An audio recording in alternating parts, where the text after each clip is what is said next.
Kiri ko nimingmi angga thik na che khaun yung boke yak thong lokka pusing me pungni ni dang ka peni pandong yung ma boke ra alikiti mo हजुरलाई है लिम्बू भाषा त हजुर सबैले बुझ्नुहुन्न है म नेपालीबाटै हुन त अब स्पष्ट त हुन सक्दैन हाम्रो नेपाली कहीँ न कहीँ तलमाथि शब्दमा हुन सक्ला जो प्रश्न बोल्नुहुन्छ तपाईले सजाएर बुझ्नुहुन्छ भन्ने म आशा लिँदै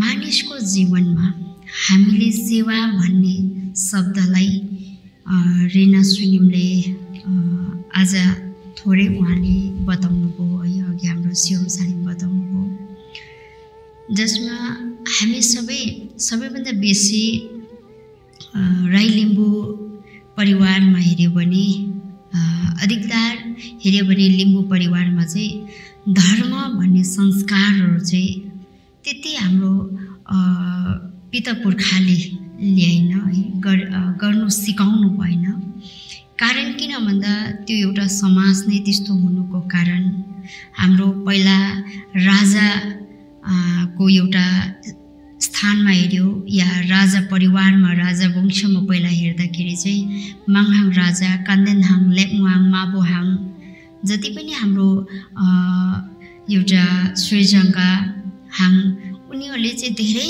माङलाई सेवा गरेर नै आशीर्वाद पाएर लडाइँदेखि विजय पाएको शक्ति प्राप्ति भएको अहिले पनि हाम्रो सक्षित नेपालमा हिस्ट्रीहरू छन् है किन भन्दा हाम्रो बुढो सुब्बाले पाएको एउटा उहाँले बाँसको शक्ति अझै पनि हाम्रो धरानमा सक्षित छन् है महाबुहाङले पाएको हाम्रो यासकमा अझै पनि उहाँको धामहरूमा उहाँको राजको एउटा गद्दीमा थोरै उहाँको जग्गाहरू छन् त्यसैले गर्दाखेरि पहिला त माङहाङहरू जोडिँदै आए तर बादमा जति पनि राजाहरू अब अन्त हुँदै गएपछि प्रजाहरूमा हाम्रो धर्म गर्ने अस्तित्वमा अलिकति मेटिँदै आए है हामीलाई भुलाउँदै ल्याए अनि माङसँग कसरी जोडिनुपर्ने सेवा कसरी गर्नुपर्ने भन्ने भावनामा हामीलाई थोरै कमी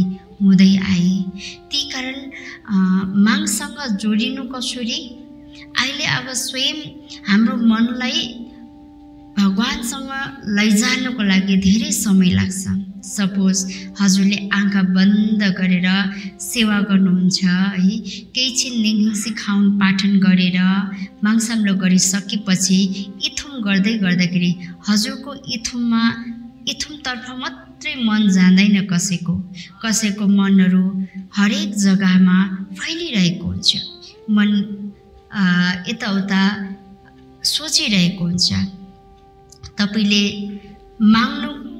माङहिममा आशीर्वाद माग्नु आउनु भएको छ तर सोच्नु अर्कै भएको छ सपोज उदाहरणको रूपमा हामीले यहाँनिर माङलाई ताग्रेनी अफ माङ गाहुवा महिनाका भन्छौँ तर केही चाहिँ यो मनले आफ्नो दुश्मनी या आफ्नो मित्रता या आफूले किन्नुपर्ने या आफूले गएर काम गर्नुपर्ने विभिन्न प्रकारको कुराहरू सोचाइ आउँछ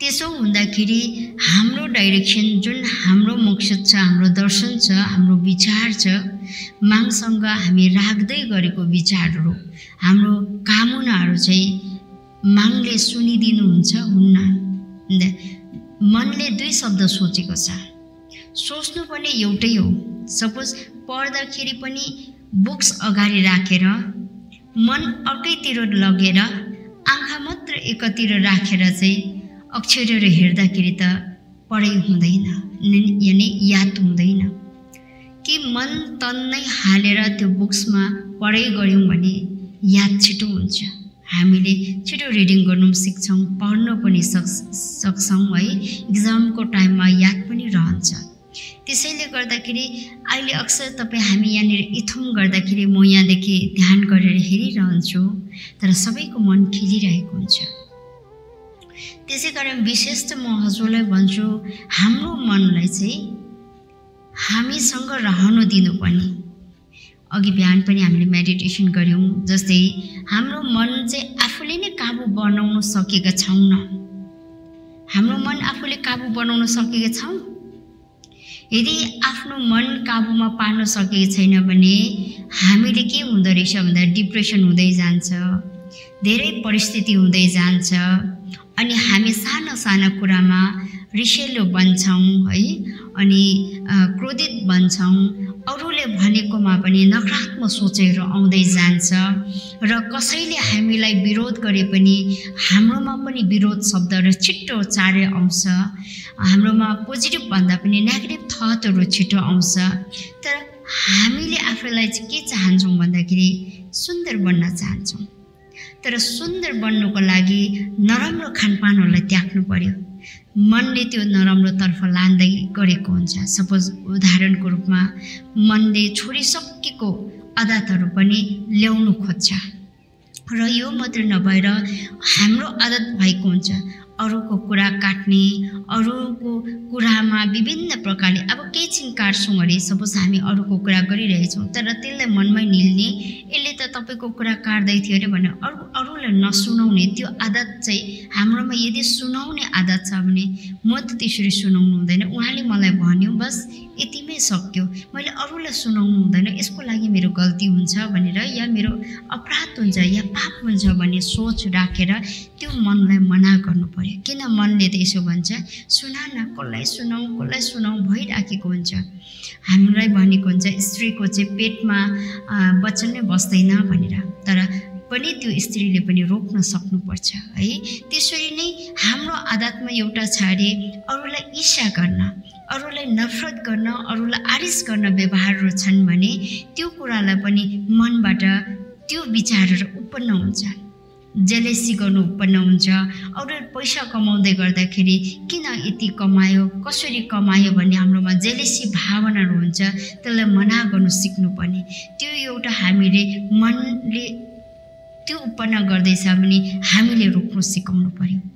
त्यसैले गर्दाखेरि चाहिँ हाम्रो यो मनलाई चाहिँ नकारात्मक सिकाउँदैछ भने सकारात्मक प्रति लैजानुको लागि आफै नै स्टिल एउटा विचारलाई उत्पन्न गराउनु पर्ने रहेछ। नभए हामी के गर्दै रहेछौँ भन्दाखेरि ल तपाईँ आज म नसुतिकन 12 बजे श्रीजगत औँसीलाई लामधान गर्छु भनेर तपाईँ सोच्नुहुन्छ, तर केही छिन मनले समय आएपछि के भन्छ, हुन्छ उसो अर्को पालि गरिदेऊ, आज सुत भनेर मनले खटाउने गर्छ। तर त्यो समयमा पनि हामीले नै भन्नु सिक्नुपर्छ। तपाईँले बेलुका माला जापेर सुत्ने आदत छ, 10 पल्ट माला जाप्ने या 3 पल्ट माला जापेर सुत्ने विचार छ भने त तपाईँलाई 1 पल्ट माला जाप्नु सकि नसके के भन्छ भन्दाखेरि अब यति मात्रै जाप, अब भयो, तिमी थाकेका छौ, तिमी सुत भन्छ। त त्यसलाई पनि मना गर्नुपर्छ, मैले 10 पल्ट पुर्याउनै पर्छ भन्ने। अनि हामी योगा गर्दैछौँ, हामी एक्सर्साइज गर्दैछौँ, मेडिटेसन गर्दैछौँ, त्यति बेलामा पनि हामी 1 दिन 2 दिन जोस आउँछ, 3 दिन जोस आउँछ, 4-5 दिनमा के भन्छ भन्दा भयो खै के हुन्छ, म नगए पनि ठिकै छ, पहिला नगरे पनि ठिकै थियो, मलाई सब कुछ ठिकै छ, यस्तो त म त्यसै पनि म काम गरिबसेर भइहाल्छ भन्ने खालको त्यो मनले उत्पन्न गर्छ। त त्यसलाई मना गर्नु पर्यो, हुँदैन, मेरो ड्युटी त ड्युटी, मेरो शरीरलाई मैले ख्याल गर्नुपर्छ, मेरो मनलाई पनि मैले विशेष ध्यान गर्नुपर्छ भनेर आफ्नो मनलाई तयारी बनाउनु पर्यो। तर अहिलेसम्म अक्सर मैले हेर्दाखेरि र मेरो पनि अनुभवमा हेर्दाखेरि चाहिँ के छ भन्दाखेरि जे मनले भन्छ त्यो मात्र गराउनुको कारण हामी फेल हुँदै जाँदैछौँ। त्यसै कारण चाहिँ यो मनलाई केही छिन समय पाउँदाखेरि चाहिँ शान्त बसेर आफूले आफूलाई ध्यान गरी हेर्नुहोस्, मेरो मन कति सेकेन्डसम्म, कति समयसम्म के सोच्न सक्छ, कतिवटा कुराहरू सोचेर कुन कुराले मलाई फाइदा गराउँदैछ र कुन कुराले मलाई लस्ट गराउँदैछ भनेर केही छिन यो मनमा तपाईँले आफैलाई स्मरण गर्नुहोस्। र बस्दै बस्दै तपाईँले यति मैले इङ्वान भने तपाईँको मनमा हजारवटा सोचाइ आयो, हजारवटा प्रश्न पनि आयो, त्यसमा आफ्नो आफ्नो सोचाइ आउँछ। त्यसै कारण चाहिँ हेर्नुहोस्, यो मनले नै दुश्मन बनाउँछ, अरू दुश्मन छैन अरे हाम्रो। मान्छेले भन्छ मेरो छिमेकीको दुश्मन छ भनेर, छिमेकीले त उसको बोल्नुको लागि त मुख त रोक्न सकिँदैन है मुख थुन सकिँदैन। उसको बोल्ने उसको विचार हो। तर हामीले मनमा उसले मलाई के पो सोच्दैछ कि खुसु गर्दैछ, यसले मेरो त कुरा काटेको छैन कि, यो मनले नै अघि त्यसरी सोच्छौँ नि। अन्त अलिकति उसले घर बनायो भने त कहाँबाट पैसा लिएर बनायो कि, चोरेन के बा, यो मान्छेले कहाँबाट लुट्यो भने त्यसै हाम्रो मन दुःख पार्छ। उसले नै लुट्दा पनि खोज्दा पनि उसले नै गरेको हो नि त। तर हामी किन अरूको व्यर्थ दुःख गर्नु, हाम्रो मनको खर्च किन उनीहरूकोमा गर्नु, हामी त्यसरी गरिरहेका छौँ। अब यो म सधैँ भन्दा पनि बेला बेला हाम्रो यो मनले यस्तो पनि गराउँछ नि है, आँखाले त हेर्छ तर मनले पनि कति राम्रो हो, मेरो बुढी भन्दा त निकै राम्रो हो भन्नु पनि मनले बेर लाउँदैन है। तर नाइ भन्न सिक्नु पर्यो, हो कि होइन? हाम्रो आमाहरूले पनि बाउ हुँदा पनि बेला बेला आखिर ह्यान्डसम भयो, आयाम बायाम भन्दा नमा ह्यान्डसम भयो, लाइन जिक मार्जौँ सारौँ बि लभी बा है, त्यसलाई पनि मना गर्नु सिक्नु पर्यो। बेला बेला भेनाले पनि सालीतिर हेर्नु मन पर्दा पनि रोक्नु पर्यो है, सालीले भेनातिर हेर्दा पनि मन रोक्नु पर्यो। त्यसैले गर्दाखेरि यो मन एकदमै छटपटे र छुलबुली छ। यो मनलाई विशेष हामी रोक्नु सकेन भने गतिहीन बनाउँछ। यो मनले हामीलाई विजेत बनाउँछ। यो मनले हामीलाई डाका पनि बनाउँछ, चोर पनि बनाउँछ, हामीलाई हत्यारा पनि बनाउँछ, दुश्मनी पनि बनाउँछ। हामीलाई एकदमै यो मनले चाहिँ शैतान रक्षेस सबै बनाउँछ। किन भन्दा पशु प्राणी मार्ने व्यक्तिहरू त शैतान बराबर भन्छु म। किन भन्दा पशु प्राणीको जीवन नमान्नेहरू त शैतानको रूप हो। त्यसले गर्दा चाहिँ रोक्नु पर्ने कसलाई रहेछ? मनलाई। यो मनलाई चाहिँ तपाईँले रोक्नु पर्ने। बेला बखत सपोज उदाहरणको रूपमा अनर्थ नसोच्नु होला, यो मनले चेलीपट्टि पनि डाहा लाउन खोज्छ। किन भन्दा अहिले अक्सर ज्यादा र्याप केसहरू बढ्दैछ। नानीहरूप्रति अक्सर आफ्नो चेलीमाथि हातपात गर्ने यो एउटा बढिरहेको छ। त यो कारण कसले? यही मनले पैदा गराएको हो। त्यही कारण यो मनलाई चाहिँ जबसम्म हामी मना गर्न सक्दैन तबसम्म हामी गतिहीन बन्छौँ, हामी लाचार बन्छौँ, हामी बर्बादी बन्छौँ। न हामी मातापिताहरूलाई पनि हामी प्रेम गर्नु जान्दैन। हाम्रो मनले भयो, अब आमा पापाले साह्रो गाली गरे छुटेर जा भनेर मनले अरायो भने, यो मनको कुरा सुन्यौँ भने बिना पिताको बनेर जान्छौँ। जीवित हुँदा पनि उनीहरूको ब्लेसिङ हुँदैन, उनीहरूको आशीर्वाद हुँदैन। त्यसैले गर्दाखेरि चाहिँ हामीले मातापिताको प्रेम चाहिँ सर्वोच्च हो र हाम्रो मङ्गीमा अलिकति राम्रो प्रोग्रेस ल्याउन पाऊँ भन्ने म आशा छु। र हजुरले जति पनि चलाउनु भयो मागले अझै पनि डबल तपाईँलाई आशीर्वाद दिँदै जाओस् है।